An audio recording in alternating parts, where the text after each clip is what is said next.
কেন্দ্রীয় কর্মসূচির অংশ হিসেবে সারা দেশের মতো কুষ্টিয়াতে গণঅভ্যুত্থানের প্রেরণায় শহীদ পরিবারের সাথে সাক্ষাৎ এবং দুর্নীতি, চাঁদাবাজ ও সন্ত্রাসের বিরুদ্ধে বৈষম্য বিরোধী ছাত্র আন্দোলনের কেন্দ্রীয় সমন্বয়কদের সঙ্গে ছাত্র নাগরিক মতবিনিময় সভা করা হয়েছে। কুষ্টিয়া পাবলিক লাইব্রেরি মাঠে এ মতবিনিময় সভা হয়। নিরাপত্তাজনিত কারণে স্থগিত করা হয়েছে নেত্রকোনার বৈষম্য বিরোধী ছাত্র আন্দোলনের ছাত্র নাগরিক মতবিনিময় সভা। আমরা আহত এবং শহীদ পরিবারদের সাথে বসেছি এবং শিক্ষার্থী প্রতিনিধিদের সাথে আমরা বসেছি। এখানে কিছু অনিবার্য কারণে আজকের যে সমাবেশটা সেটা এখানে করা সম্ভব হলো না, কিন্তু অতি শীঘ্রই আমরা এখানে যে মতবিনিময় সভা সেটা আমরা করব। অল্প সময়ে এই কাজটি আসলে দুরূহ, এটাকে আমরা আরো ভালোভাবে সুসংগঠিতভাবে করতে গেলে আমাদের আসলে মাঠ লেভেলে কাজ করতে হবে, সেটি নিয়ে আমরা আসলে কাজ করব। জাতীয়তাবাদী মহিলা দলের ৪৬তম প্রতিষ্ঠাবার্ষিকী উপলক্ষে জামালপুরে র্যালি ও আলোচনা সভা হয়েছে। সোমবার শহরের স্টেশন রোডের জেলা বিএনপি কার্যালয় থেকে বের হয়ে শহরের প্রধান সড়ক প্রদক্ষিণ করে র্যালিটি। পরে বিএনপির কার্যালয়ে আলোচনা সভা করা হয়।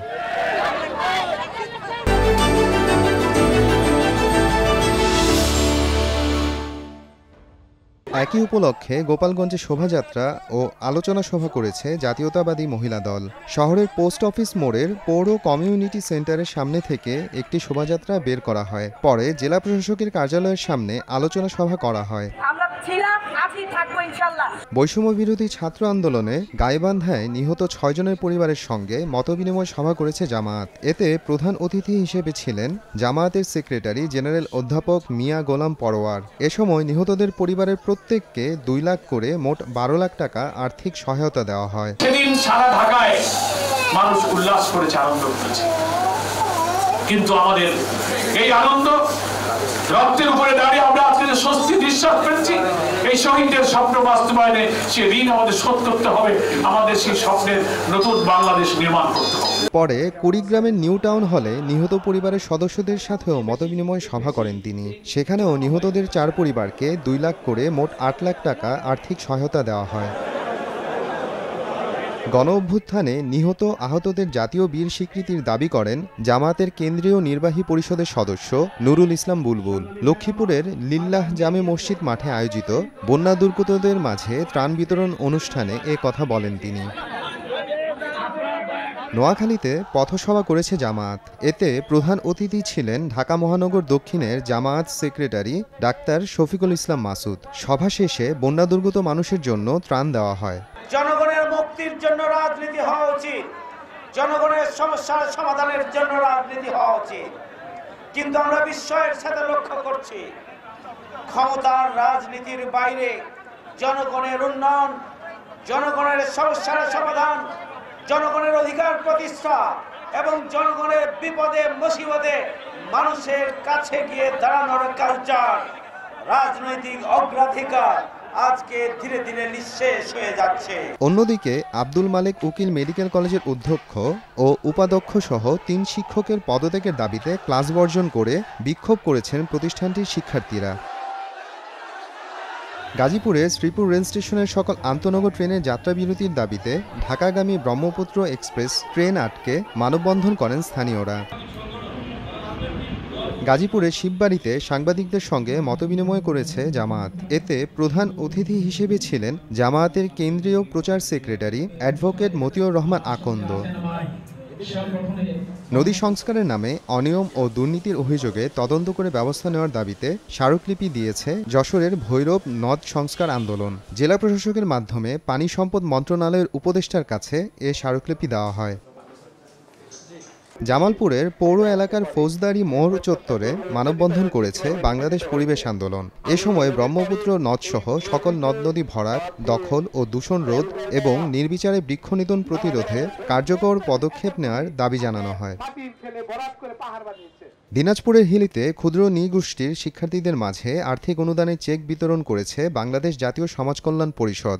স্কুল ও কলেজে অধ্যয়নরত ১১৩ জন শিক্ষার্থীকে মোট ২,৩০,০০০ টাকা দেওয়া হয়। কিশোরগঞ্জের আরজত আতরজান উচ্চ বিদ্যালয়ের প্রধান শিক্ষক ও সহকারী প্রধান শিক্ষককে হেনস্থা হয়রানির প্রতিবাদে মানববন্ধন করেছেন প্রতিষ্ঠানটির শিক্ষার্থীরা। এদিকে বৈষম্য বিরোধী আন্দোলনে হামলা, মারপিট, হত্যাচেষ্টার অভিযোগে মামলা করেছে আন্দোলনে আহত শিক্ষার্থী ও শিক্ষানবিশ আইনজীবী মোহাম্মদ সুজন মিয়া। মামলায় জেলা আওয়ামী লীগের সভাপতি ও জেলা পরিষদের সাবেক চেয়ারম্যানকে প্রধান আসামি করে ৯০ জনের নাম উল্লেখ সহ অজ্ঞাত আরও ২৫০ জনকে আসামি করা হয়।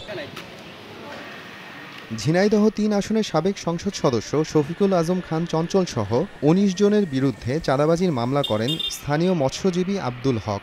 মামলাটি আমলে নিয়ে পিবিআইকে তদন্তের নির্দেশ দিয়েছেন বিজ্ঞ বিচারক। মেহেরপুরের জামায়াত নেতা তারিক হত্যাকাণ্ড ও দোকানে আগুন দেওয়ার ঘটনায় আলাদা দুটি মামলা দায়ের করেন নিহতের ভাই তাওফিকুল ইসলাম। মামলায় সাবেক জনপ্রশাসন মন্ত্রী Farhad Hossain, police super, RAB, BGB সদস্য ও আওয়ামী লীগ নেতাসহ ৪১ জনকে আসামি করা হয়েছে।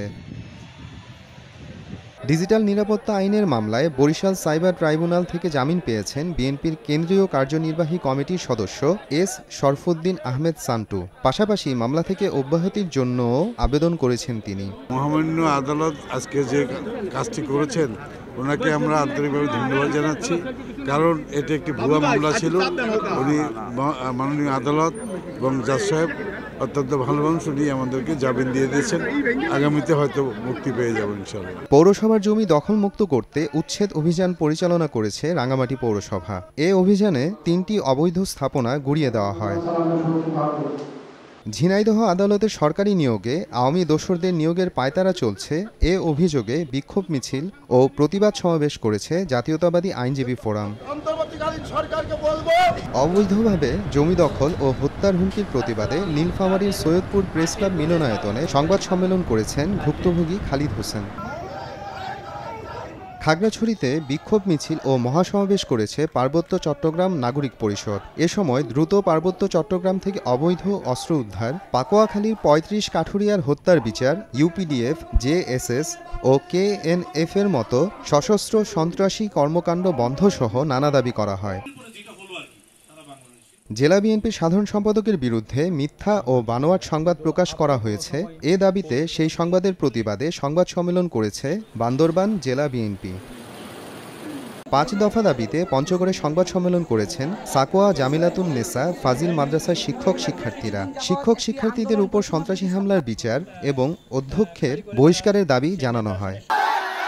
চাঁদপুরের ফরিদগঞ্জে আষ্টা মহামায়া পাঠশালা উচ্চ বিদ্যালয়ের প্রধান শিক্ষকের পদত্যাগের দাবিতে মানববন্ধন ও বিক্ষোভ সমাবেশ করেছে শিক্ষার্থী ও এলাকাবাসী। অবৈধ সম্পদ অর্জনের অভিযোগে ফরিদপুরে ট্রাফিক ইন্সপেক্টর তুহিন লস্কর ও তার স্ত্রী জামিলা পারভিন কুমকুমের ব্যাংক হিসাব স্থগিত ও স্থাবর সম্পত্তি জব্দ করেছে দুদক। নিখোঁজ শিক্ষার্থী মোহাম্মদ কদরুল হাসানের সন্ধানের দাবিতে খুলনার ময়লাপোতা মোড়ে মানববন্ধন ও সমাবেশ করেছেন পরিবার ও সহপাঠীরা। শিক্ষার্থীরা জানান, গত ৫ সেপ্টেম্বর ময়লাপোতা মোড়ে ত্রাণের কার্যক্রম করছিলেন কদরুল। পরে সেদিন রাত থেকেই তিনি নিখোঁজ হন। অন্তর্বর্তী সরকারের ১ মাস পূর্তি উপলক্ষে সংবাদ সম্মেলন করেছে সমাজ ও রাষ্ট্রচিন্তা কেন্দ্র। এ সময় বৈষম্যহীন বাংলাদেশ গড়তে সকল শ্রেণী পেশার মানুষকে এক হয়ে কাজ করার আহ্বান করেন প্রতিষ্ঠানের পরিচালক ডক্টর মোহাম্মদ এনায়েতুল্লাহ পাটোয়ারি। মোহাম্মদ আফরানুল ইসলাম, সময় সংবাদ।